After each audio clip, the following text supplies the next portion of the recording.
পোলাপানরা bike কিনলেই দেখতাম biker group, একসাথে গ্রুপ মিলে ঘুরে ফিরে কই যায় না যায়। আজ পর্যন্ত আমার একটা গ্রুপ হইলো না যে আমি বাইক চালায় কোথায় দূরে ট্যুর দিব। আমি এই পর্যন্ত যেখানেই গেছি আমি একলা গেছি। দুঃখ মানে আমার একটাই, এখন কি মানে কোনো গ্রুপ আমার পছন্দ করে না, নাকি আমি কোনো গ্রুপটা চুজ করি না, এটা তো আমি বুঝতেছি না। হ্যালো গাইস, আসসালামু আলাইকুম, this is Anim here, welcome to another new blog. আরে এত সুর তাল দিয়ে তো এমনি আসে মন থেকে। আপনি দেখছেন একটা, আবার আপনি ভিউ দেখছেন ভাই রে।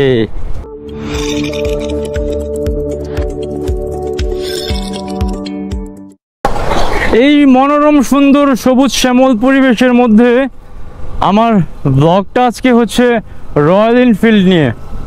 এই রয়্যাল এনফিল্ড নিয়ে আমার কিছু আত্মকথা আর কি।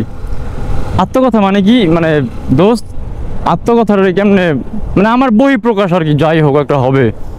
আমার এক্সপ্লেনেশন, আমার অপিনিয়ন, আমার কমপ্লিমেন্ট একটা হবে। আপনারা নেন কথা আমার, শোনেন। যখন রয়্যাল এনফিল্ডটা প্রথম আসছে দেশে, তখন আমার মতো পাগল মনে হয় না আর কেউ হয়েছে যে আমি এনি কষ্ট আমার বাইকটা লাগবে। এখন লাগবে তো আর বাবার কামাইতে না, আর আম্মুর থেকে আমি নিব না, বা কারো থেকে আমি ধার করবো না, বা আমি লোন নিব না।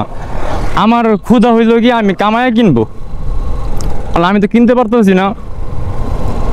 তো অনেক আল্লাহরে বললাম। তো যখন দেশে রয়্যাল এনফিল্ড বাইক আসছে, আমি তখনই মোটামুটি আমি রয়্যাল এনফিল্ডের হিস্ট্রি নিয়ে পুরোপুরি ঘাটাঘাটি শুরু করছি। দেখলাম যে একটা হেভি বাইক, ভালো বাইক, আর মানে লেজেন্ডারি বাইক এক কথা বলতে গেলে। হ্যাঁ, একটা রেট্রো একটা বাইক, ক্লাসিক বুলেট মিটিওর ভাই। যাই হোক, তো আমার অবস্থা অনেক খারাপ হয়ে গেছিলো মানসিকভাবে। আমি পুরা মানে মানসিকভাবে আমি উইক হয়ে পড়ছিলাম যে আমার রয়্যাল এনফিল্ড পাইতেছি না, আমি নিতে পারতেছি না। থাকে না ইচ্ছা, কিন্তু ইচ্ছা পূরণ করতে পারতেছি না। এখন আমার কথা ছিল যে আমি প্রথম কিনে ফেলবো, যেন একদম আসছে নিউ কিনবো। একটা ক্রেজ আছে তখন, একটা ট্রেন্ডে আছে, মাত্র আসছে হায়ার সিসি। তারপরে আমার ঘর থেকে বললো যে এতটা টেনশন করিস না, তুই একটা মাস অপেক্ষা কর, দেখ যে তোর কি আসলেই এই রয়্যাল এনফিল্ডটা প্রয়োজন, নাকি তোর কোনো অন্য বাইক প্রয়োজন। যেহেতু সিসি লিমিট উঠায় দিছে, অনেক বাইক আসবে এর মাঝে, তুই দেখ যে আসলেই কি তোর এটা প্রয়োজন কি না। যদি এক মাস পরও তোর মনে হয় যেটা তোর প্রয়োজন, তখন তুই একটা না একটা তুই স্টেপ নিস, তখন দেখা যাব।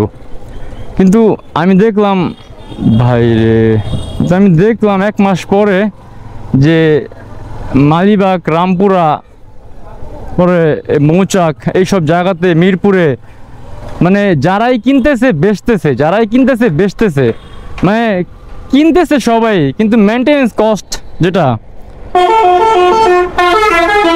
ওইটা আর কি কেউ মানে বহন করতে পারতেছে না, বা বাইকের সমস্যাগুলারে বুঝতেছে না, যার কারণে বাইকটা বিক্রি করে দিতেছে। তারপরে আসলে হইলে গিয়ে চাক্কার কথা, টায়ারগুলো টিউবলেস না, সবচেয়ে বড় সমস্যা আমার কাছে এটা। অ্যান্ড একটা সিটের দামই হচ্ছে 5,000-এর উপরে, 7,000, 8,000 টাকা একটা সিট।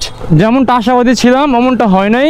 আমি দেখছি যে না, রয়্যাল এনফিল্ড নেওয়াটা আমার জন্য বোকামি। তো আলহামদুলিল্লাহ 30 দিন যাওয়া লাগে নাই, আমি 30 দিনের মাথাতেই মানে এই আমার যে ঘর থেকে যেগুলো বলছে না, মাঝে মাঝে ঘরের কথা শুনতে হয়। ঘর থেকে আমার বলছে তুই একটা মাস জাস্ট দেখ, এই এক মাসের মধ্যে এই বাইকের খুঁটিনাটি অনেক সমস্যা বের হইব, দেখবি যেগুলো তোর পছন্দ না।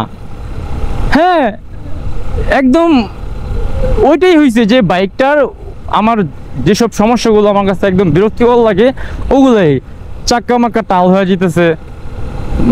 এখন আমি যতটুকু বুঝলাম যে 195 কেজি একটা বাইক, একটা ভারী একটা বাইক, আমি বয়স হলে কিনবো না।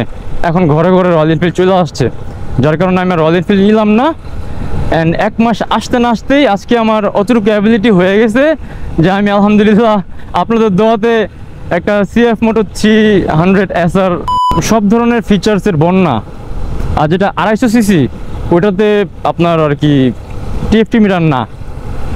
তো আমি দেখলাম যে CF Moto যেটা 300 সিসি, ওটা R3 আছে না জার থ্রি, ইয়ামাহা, ওগুলোর লেভেলের গাড়ি আর কি। অ্যান্ড সিএফ মোটো বাইকের যে অকটেনটা ব্যবহার করতে হয় ওটা হচ্ছে 95 গ্রেডের অকটেন আর কি। আমরা তো অকটেন বলি, বাহিরে এটাকে পেট্রোলই বলে। অনেক কথা হয়েছে রয়্যাল এনফিল্ড নিয়ে। আমাদের এই যে এখনও 25-26 হবে, তো এই বয়সে আমি চাই না ওই বাইক কিনতে। আমি চাই এখন একটু ভালো বাইক, ভালো বলতে ওটাও তো ভালোই, কিন্তু আর কি স্পোর্টস বাইক। আমি আগে দেখতাম যে অনেক বাইকাররা মানে পোলাপানরা বাইক কিনলেই দেখতাম বাইকার গ্রুপ একসাথে গ্রুপ মিলে ঘুরে ফিরে কই যায় না যায়। আজ পর্যন্ত আমার একটা গ্রুপ হইলো না যে আমি বাইক চালায় কোথায় দূরে ট্যুর দিব। আমি এই পর্যন্ত যেখানেই গেছি আমি একলা গেছি।